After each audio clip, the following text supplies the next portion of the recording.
이스라엘에는 종교파들이 있었습니다. 바리새파, 사두개파, 에세네파 세 파가 있었는데 이 사람들은 하나님을 열심히 믿는 자들입니다. 아주 철저하게 믿는 자들이에요. 바리새인처럼 하나님을 믿기는 쉽지 않습니다. 그래서 바리새인은 성전에 기도하라 세리와 함께 올라갔는데 뭐라고 기도했냐 하면 영문 성경에 보면은 다른 사람들과 같지 아니함을 감사하나이다. 그게 기도의 제목이에요. 그리고 거기 죄목들을 얘기합니다. 토색도 안 하고 간음도 안 하고 죄를 짓지 않은 걸 얘기합니다. 그리고 무슨 얘기를 덧붙이냐 하면 세리는 그 뒤에 와 있었겠죠. 이 세리와도 같지 아니함을 감사하나이다 그랬습니다. 세리는 이스라엘 사람들에게 맹로와 같은 사람입니다. 이스라엘 사람들이 세금을 걷어갔으니까요. 모두가 다 세리는 죄인이라고 아주 고민하는 시대였습니다. 근데 예수님이 뭐라고 그랬냐면 하늘을 우러러 쳐다보지도 못하고 가슴을 치면서 나는 죄인입니다라는 말밖에 하지 않는 세리가 그 바리새인보다 더 의롭다 하셨다. 의롭다 여김을 받고 내려갔다. 그렇게 말씀하셨습니다. 여러분, 신앙이라고 하는 게 뭘까요? 신앙은 하나님과 자신을 발견하는 겁니다. 예수님은 하나님과 그 보내신 자를 믿는 것이 영생이라고 했습니다. 아는 것이 영생이라고 했습니다. 알지 못하면 죄를 짓고 지옥에 떨어지게 되죠. 호세아서 4장 6절에 보면 내 백성이 지식이 없으므로 망하는도다 그랬습니다. 하나님이 인간에게 지혜와 지식을 주셨습니다. 그거로 하나님을 먼저 알아야 합니다. 그러므로 하나님을 알지 못하는 자들의 지식은 우매한 거라고 했습니다. 잠언서 1장 7절에 보면 여호와를 아는 것이 그러므로 지식의 근본이라고 그랬습니다. 아무리 그가 지식이 많아도 세상 지식이 많아도 하나님을 알지 못한다고 하면 온전한 지식을 구비한 자라고 말할 수 없다는 겁니다. 신학에서는 신지식과 인간에 대한 지식은 상관관계에 있다고 얘기합니다.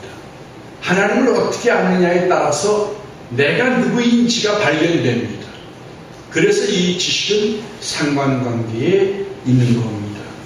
베드로전서 1장 8절에서 9절 말씀에 보면 예수를 너희가 보지 못하였으나 사랑하는도다.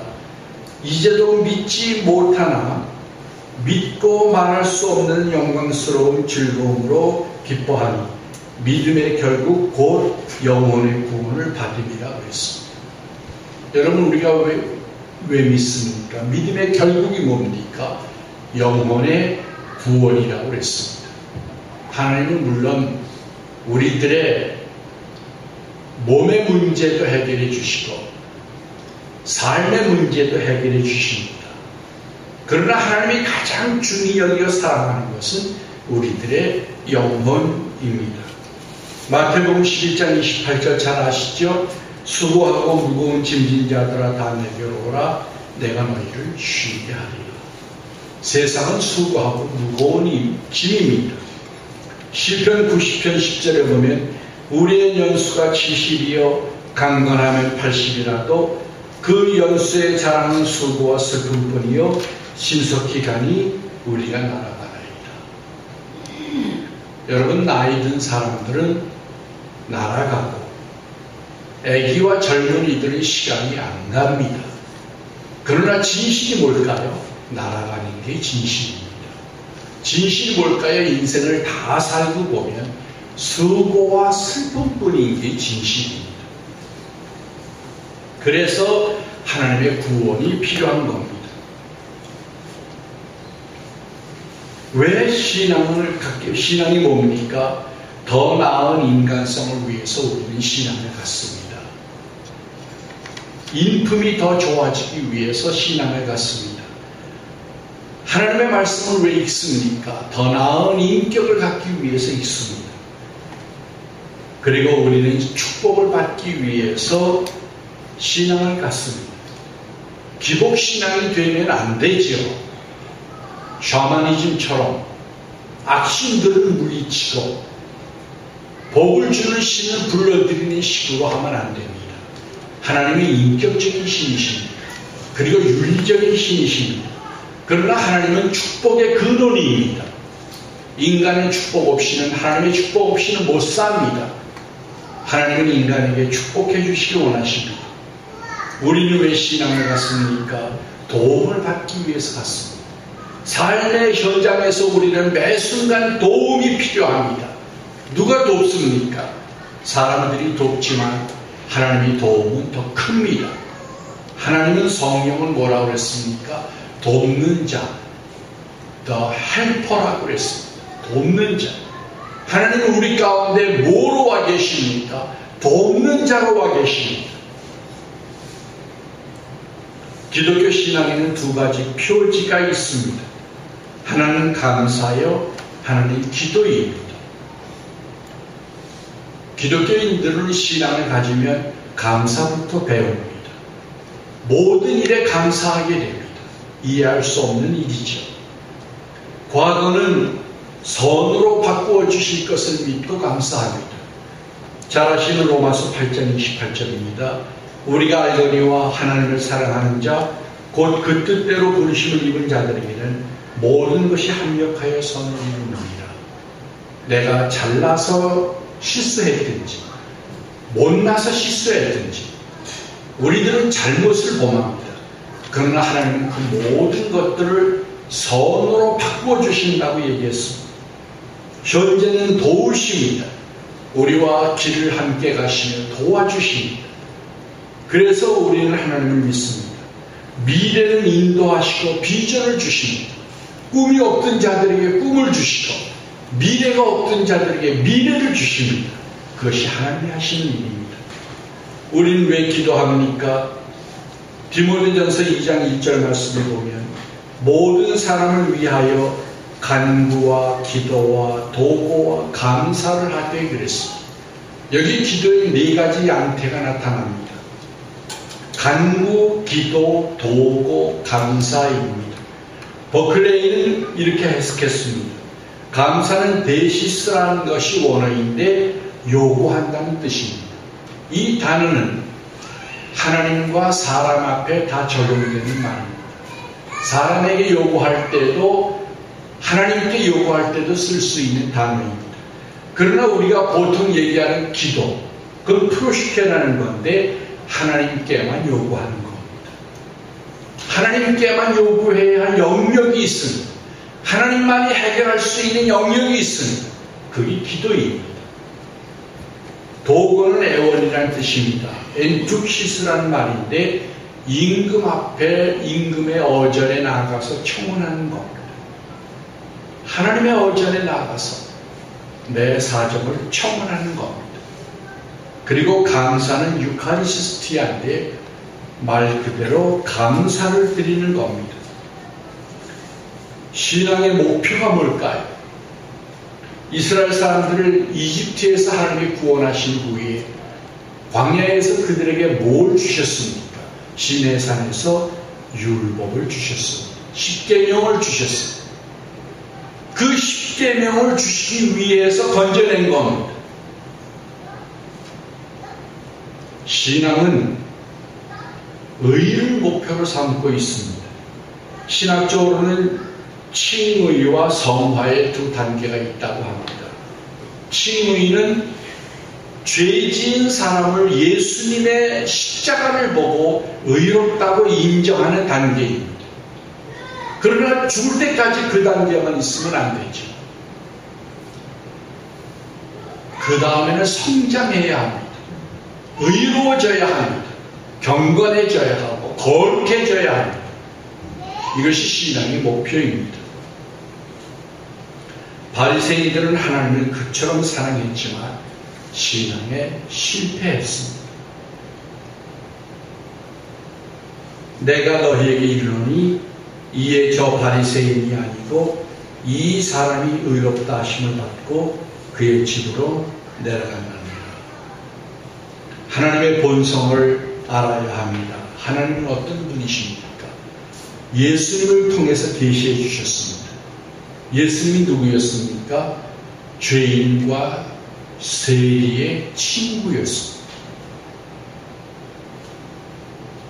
시편 52편 17절에 보면 하나님께서 구하시는 제사는 상한 심령이라 하나님이여 상하고 통회하는 마음을 주께서 멸시하지 아니하십니다.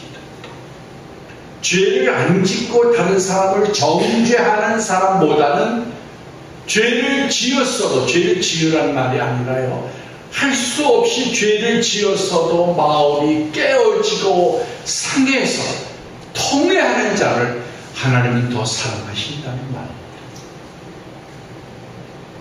프로디걸 선, 탕자를 하나님은 기다리시는 겁니다.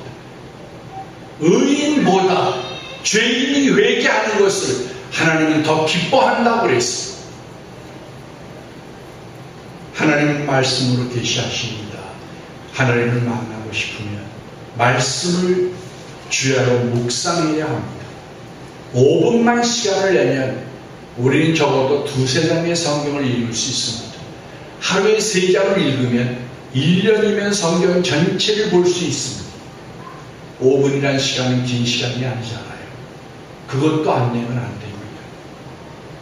하나님은 어떤 분이십니까? 베드로전서 5장 5절입니다. 하나님은 교만한 자를 대적하시되 겸손한 자들에게는 은혜를 주십니다. 여러분 모두 겸손한 자들이 되어서 하나님의 은혜를 받으시길 바랍니다. 율법과 그 정신입니다. 율법은 뭡니까? 11조는 대단히 어려운 겁니다. 여러분 소득의 10분의 1을 드린다는 게 얼마나 힘들어요. 그거 아무나 할 수 있는 게 아닙니다. 그러나 예수님이 11조 드리는 데 대해서 마태복음 23장 23절을 보면 11조를 드리되 율법에 더 중한 바 정의와 긍휼과 믿음은 버렸도다. 그러나 이것도 행하고 저것도 버리지 말아야 할지니라 그랬습니다. 과부가 헌금을 했죠. 예수님이 헌금궤에 그 헌금 드리는 걸 보고 다른 사람들은 다 넉넉한 데서 헌금을 했지만 과부는 그의 생활비 전부를 드렸다고 그랬습니다. 과부를 더 칭찬했습니다. 로마서 13장 10절을 보면 그러므로 사랑은 율법의 완성이라고 했습니다. 율법의 정신이 뭡니까? 사랑입니다. 그러므로 존중하는 일이 없이는 하나님께 나아갈 수 없습니다. 다른 사람들을 존중하고 사랑하고 귀히 여겨야 합니다. 우리는 다 빚진 자들입니다. 물질의 축복을 받았으면 물질로 빚진 자들이요. 정신적인 일의 축복을 받았으면 정신적인 일로 빚진 자들입니다. 하나님의 은사와 은혜들을 받았으면 은혜와 은사로 빚진 자들입니다. 왜 은사를 주십니까? 다른 사람들을 위해서 중보의 기도를 하고 그들을 도우라고 은사를 주시는 겁니다. 기도는 뭡니까? 한나의 기도를 여러분 잘 아시죠? 옛날에는 자식이 없으면 오늘날과 달라서 여인의 큰 수치였습니다. 자식이 없는 한나가 하나님께 나아가서 구약 시대인데 하나님께 나아가서 자기의 사랑을 토로합니다. 구약 시대에는 그렇게 기도하지 못했을 겁니다. 한나가 자기의 사정을 토로하고 술 취한 여인으로 간주될 정도로 기도했습니다. 하나님이 그 기도를 들으셨습니다. 만약 우리가 한나처럼 기도한다면 우리들의 기도를 들으실 겁니다. 예수님은 기도에 대해서 뭐라고 그러셨습니까? 하나님께서 다 아신다. 너희가 구하기 전에 하나님이 아신다고 그랬습니다. 그러므로 예수님은 또 한 가지 받기까지 기다려라 그랬습니다. 우리들은 기도하다가 쉽게 실망하고 포기하고 접어버리고 말죠. 그러나 예수님의 믿음은 구한 것을 받기까지 기도하라고 했습니다. 기도의 제일 중요한 요소는 친밀성입니다. 하나님을 아버지라 불러야 합니다. 그는 우리들의 아버지, 하나님은 아버지십니다. 기도는 다 아신다고 하는 걸 기억해야 합니다. 하나님의 신성을 인정하는 겁니다. 여러분은 지금 하나님께 기도하는 게 맞습니까? 왜 실망하고, 왜 포기하고, 왜 중단합니까? 하나님은 진실된 기도를 들으십니다. 예수님은 중언부언하지 말고 긴 기도를 드리지 말라고 했습니다. 다 아시는 하나님 앞에 진실되게 기도해야 합니다. 그리고 하나님은 간절한 기도를 들으십니다. 하나님은 기도에 먼저 해야 할 일을 생각해 보라고 했습니다. 마태복음 6장 33절입니다. 먼저 그의 나라와 의를 구하라. 다니엘의 기도를 참고로 하시기 바랍니다.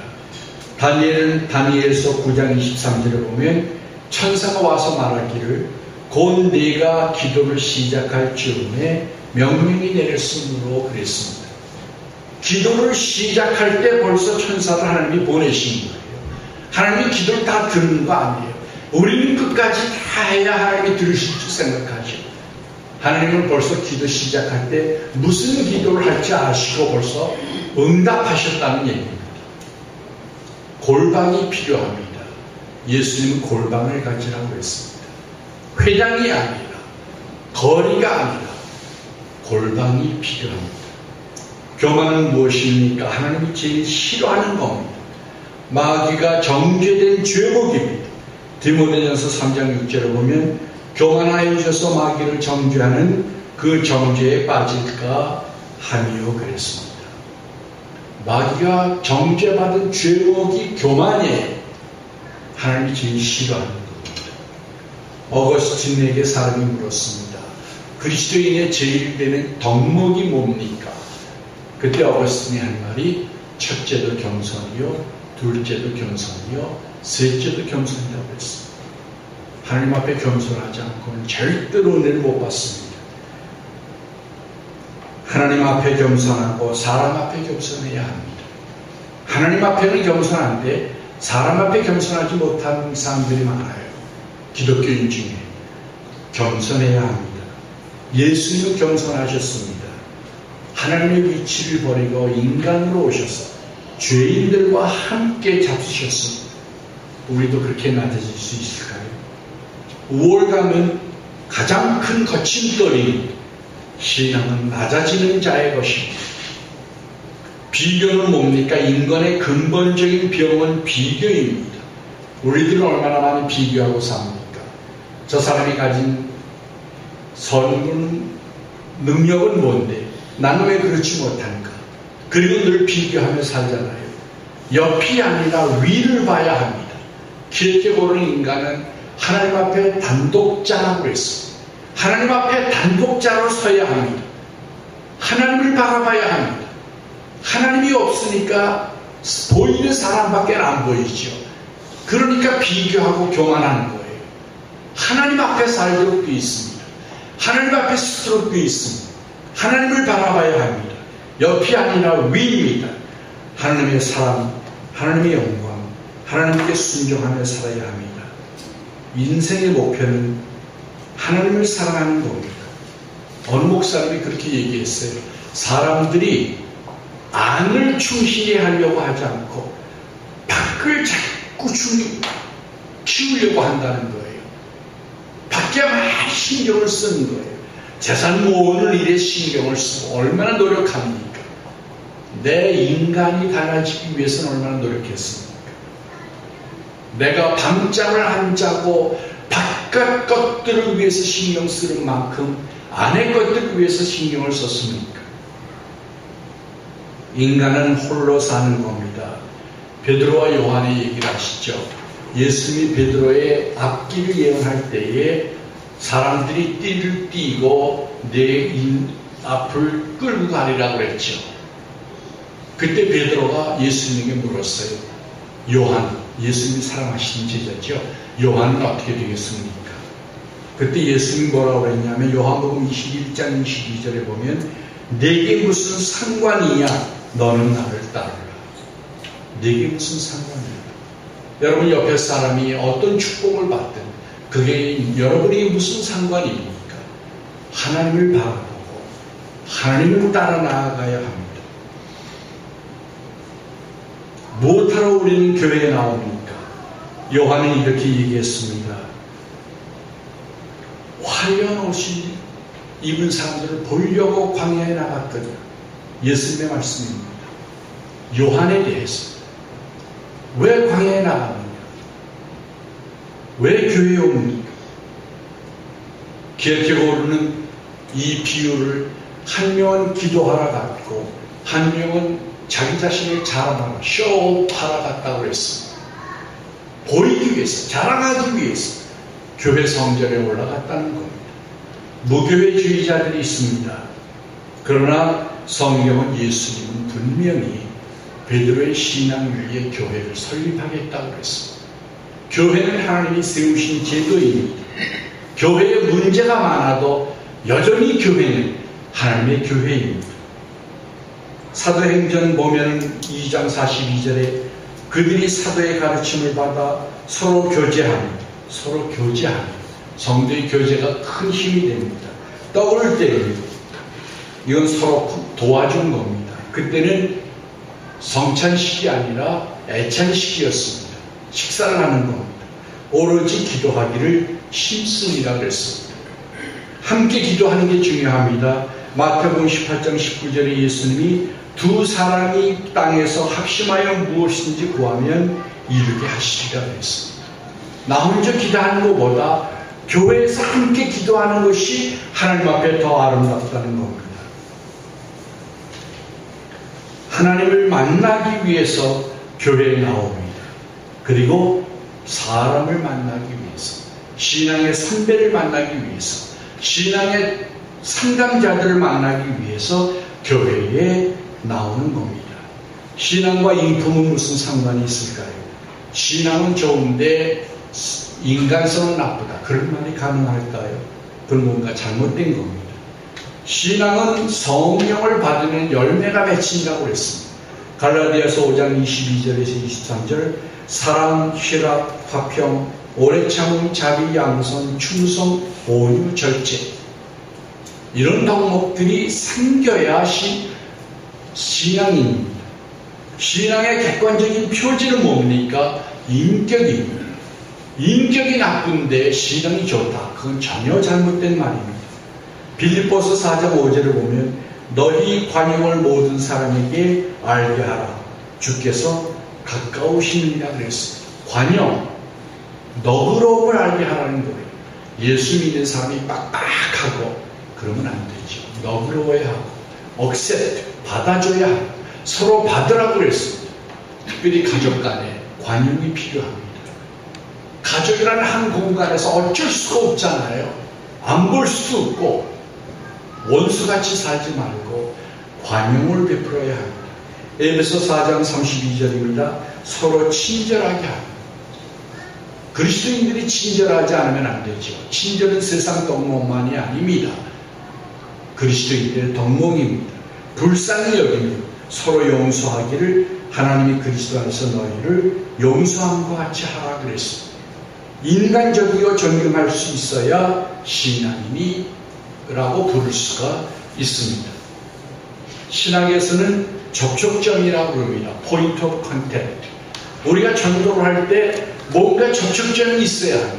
예를 들어서 음악을 좋아하는 사람에게는 음악을 접촉점으로 삼아서 전도할 수 있습니다. 말씀이 갈급한 사람에게는 말씀을 접촉점으로 삼아서 전도할 수 있습니다. 접촉점이 필요합니다. 우리에게 다른 사람이 하나님께 나올 수 있는 접촉점이 있어야 합니다. 그게 가장 중요한 게 뭘까요? 인격입니다. 인격이 바로 돼야 합니다. 결론적으로 무지한 신앙은, 오해의 신앙은 위험합니다. 신앙은 축복이지만 잘못되면 독이 됩니다. 열심과 진리는 방향이 중요합니다. 아무리 100m를 줄다리기를 뛰어도 방향이 잘못되면 뛸수록 곧 잘못되는 겁니다. Sound spirit, sound mind. 건강한 영이 필요합니다. 그건 성령을 받아야 가능합니다. 인간이 성령을 받을 때 건강한 영이 됩니다. 건강한 마음을 가져야 합니다. 예수님 마태복음 18장 6절에서 누구든지 나를 믿는 이 작은 자 중 하나를 실족하게 하면 차라리 연자 맷돌이 그 목에 달려서 깊은 바다에 빠뜨려지는 것이 나으리라 그랬습니다. 다른 사람을 그렇게 사랑하고 중히 여기라는 말씀입니다.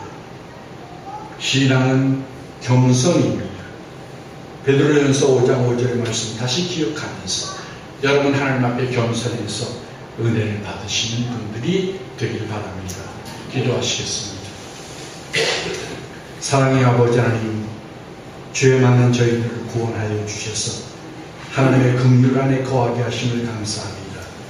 저희들에게 겸손의 영을 주셔서 예수님이 겸손하셨듯이 저희들이 겸손하고 낮아질 수 있도록 축복하여 주시옵소서. 예수님 이름으로 감사하고 기도합니다. 아멘.